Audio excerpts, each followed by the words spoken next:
بسم اللہ الرحمن الرحیم۔ شروع اللہ کے نام سے جو بڑا مہربان اور نہایت رحم کرنے والا ہے۔ اسلامک سٹوریز چینل کے ناظرین السلام علیکم۔ آج ہم آپ کو ایک سید زادی کا واقعہ سنائیں گے جسے سننے کے بعد آپ دکھی ضرور ہوں گے، اور اس واقعے سے ہمیں سیکھنے کو بھی بہت کچھ ملے گا۔ آپ لوگوں سے گزارش ہے کہ اس واقعے کو آخر تک جاننے کے لیے ہمارے ساتھ رہیے گا۔ حضرت ربیع بن سلیمان رحمۃ اللہ علیہ فرماتے ہیں کہ میں حج کے لیے جا رہا تھا، میرے ساتھ میرے ساتھی بھی موجود تھے۔ جب ہم گفا پہنچے تو میں گفا کے بازار میں اپنی ضروریات سامان کے لیے گھوم رہا تھا۔ وہاں پر میں نے ایک عجیب منظر دیکھا۔ وہاں پر ایک ویران سی جگہ تھی جہاں پر ایک خچر مرا ہوا تھا۔ وہاں ایک عورت بھی موجود تھی جس کے کپڑے بہت پرانے اور بوسیدہ تھے۔ وہ عورت اس مرے ہوئے خچر کے گوشت کو کاٹ کاٹ کر ایک زنبیل میں ڈال رہی تھی۔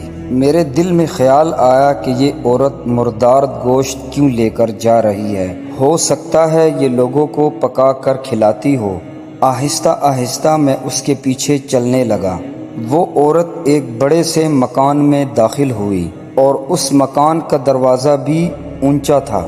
اس نے جا کر دروازہ کھٹکھٹایا تو اندر سے آواز آئی، کون ہے؟ اس عورت نے کہا کہ دروازہ کھولو۔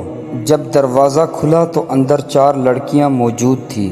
جب وہ لڑکی اندر داخل ہوئی تو اس نے زنبیل ان 4 لڑکیوں کے سامنے رکھ دی، تو میں وہاں سے چھپکے سے جھانک رہا تھا۔ جب میں نے دیکھا تو وہ گھر اندر سے بالکل بوسیدہ حالت میں تھا۔ اس عورت نے ان روتے ہوئی لڑکیوں سے کہا، اس گوشت کو پکاؤ اور کھانے کے بعد اللہ کا شکر ادا کرو۔ وہ لڑکیاں اس گوشت کو کاٹ کاٹ کر پکانے لگی۔ یہ دیکھنے کے بعد مجھ سے رہا نہ گیا اور بڑی تکلیف ہوئی مجھے۔ اس کے بعد میں نے انہیں آواز دی، اے اللہ کی بندی، اللہ کا واسطہ دیتا ہوں اس گوشت کو مت پکاؤ۔ وہ کہنے لگی کہ تم کون ہو؟ تو اس پر میں نے اس سے کہا کہ میں ایک پردیسی آدمی ہوں۔ تو وہ عورت کہنے لگی کہ تو ہم سے کیا چاہتا ہے؟ وہ عورت کہنے لگی کہ 3 سال سے ہمارا کوئی مددگار نہیں ہے، پر تم کیا چاہتے ہو؟ میں نے ان سے کہا کہ مردار کا گوشت کھانا کسی مذہب میں جائز نہیں۔ وہ عورت کہنے لگی کہ ہم خاندان نبوت کے شریف سید ذات ہے۔ ان بچیوں کا جو باپ تھا وہ ایک شریف آدمی تھا، وہ اپنے جیسوں سے ہی ان کا نکاح کرنا چاہتا تھا، لیکن یہ نوبت نہ آئی اور اس کا انتقال ہو گیا۔ جو ترکہ اس نے چھوڑا تھا سب کچھ وہ ختم ہو گیا۔ ہمیں اس بات کا علم ہے کہ مردار گوشت کھانا جائز نہیں، لیکن ایسے موقع پر جائز ہوتا ہے۔ ہم 4 دن سے فاقے میں ہیں۔ حضرت ربیع بن سلیمان رحمۃ اللہ علیہ فرماتے ہیں، اس کی یہ حالت سننے کے بعد میں بڑا بے چین ہوا، اور میں نے جا کر اپنے ساتھیوں سے کہا کہ میرا تو حج کا ارادہ اب نہیں رہا۔ سب دوستوں نے مجھے سمجھانے کی کوشش کی پر میں نے کسی کی نہ مانی۔ میرے پاس جو احرام اور جتنا سامان تھا وہ سب ان کو دے دیا، اور میرے پاس 600 نقد درہم تھے، وہ لیے، اور ان میں سے 200 کا آٹا میں نے خریدا۔ باقی جو درہم بچے وہ میں نے آٹے میں چھپائے اور ان کو دے دیا۔ اس عورت نے شکریہ ادا کیا اور کہنے لگی کہ اے سلیمان کے بیٹے، تیرے اگلے اور پچھلے سارے گناہ اللہ معاف کر دے، اور اللہ تجھے حج کا بھی ثواب عطا کرے اور جنت میں بھی تجھے جگہ عطا فرمائے۔ حضرت ربیع بن سلیمان رحمۃ اللہ علیہ فرماتے ہیں، حج کا قافلہ روانہ ہو گیا۔ میں ان کے استقبال کے لیے کوفہ میں ہی ٹھہرا رہا اور ان سے اپنے لیے دعا بھی کرواؤں۔ جب حاجیوں کا ایک قافلہ میرے سامنے سے گزرا تو مجھے اپنے حج سے محروم ہو جانے پر بہت افسوس ہوا اور دکھ سے میرے آنکھوں سے آنسو نکل آئے۔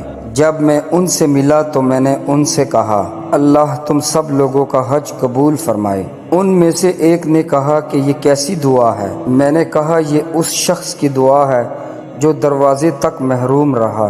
تو اس پر وہ کہنے لگے کہ بڑے تعجب کی بات ہے۔ وہ کہنے لگے کہ تو اب اس سے بھی انکار کرتا ہے کہ میدان عرفات میں ہمارے ساتھ تو نہ تھا۔ تو نے ہمارے ساتھ طواف نہیں کیے، تو اس پر میں اپنے دل ہی دل میں سوچنے لگا کہ یہ اللہ کا لطف ہے۔ اتنے میں میرے شہر کے حجاج کا قافلہ آ گیا۔ وہ کہنے لگے کہ اللہ رب العزت تمہارا حج قبول فرمائے۔ وہ کہنے لگے کیا تو ہمارے ساتھ عرفات میں نہیں تھا اور اب تو انکار کر رہا ہے؟ ان میں سے ایک شخص آگے بڑھا اور کہنے لگا بھائی آپ انکار کیوں کر رہے ہو؟ وہ کہنے لگا کیا تو ہمارے ساتھ مکہ مکرمہ میں اور مدینہ میں نہیں تھے کیا؟ وہ کہنے لگا جب ہم حضور پاک صلی اللہ علیہ وسلم کی قبر مبارک کی زیارت کرنے کے بعد باب جبریل سے باہر آئے، اس وقت ازدحام کی کثرت کی وجہ سے تم نے یہ تھیلی میرے پاس امانت رکھوائی تھی جس کی مہر پر لکھا ہوا ہے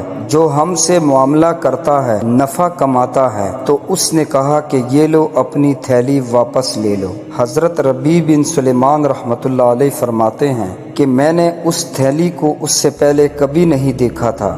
جب اس کو لے کر میں اپنے گھر واپس آیا، جب عشاء کی نماز پڑھی اور اپنا وظیفہ پورا کیا، اسی سوچ میں جاگتا رہا کہ آخر یہ قصہ کیا ہے۔ اسی سوچ وچار میں میری آنکھ لگ گئی تو میں نے نبی کریم صلی اللہ علیہ وسلم کی خواب میں زیارت فرمائی۔ نبی کریم صلی اللہ علیہ وسلم نے تبسم فرماتے ہوئے ارشاد فرمایا، اے ربیع بن سلیمان رحمت اللہ علیہ، کہ آخر ہم کتنے گواہ اس پر قائم کریں کہ تو نے حج کیا ہے، پر تو مانتا ہی نہیں۔ دراصل بات یہ ہے کہ جو تو نے اس عورت پر جو کہ میری آل اولاد میں سے تھی خرچ کیا اور اپنا حج کا ارادہ ملتوی کیا، تو اللہ رب العزت نے اس کا نعم البدل تجھے عطا فرمایا۔ اللہ رب العزت نے ایک فرشتہ تیری شکل میں وہاں بھیجا، وہ فرشتہ قیامت تک تیری طرف سے حج کرتا رہے گا، اور دنیا میں تجھے یہ بدلہ دیا کہ 600 درہم کے بدلے 600 دینار اشرفیہ عطا کی۔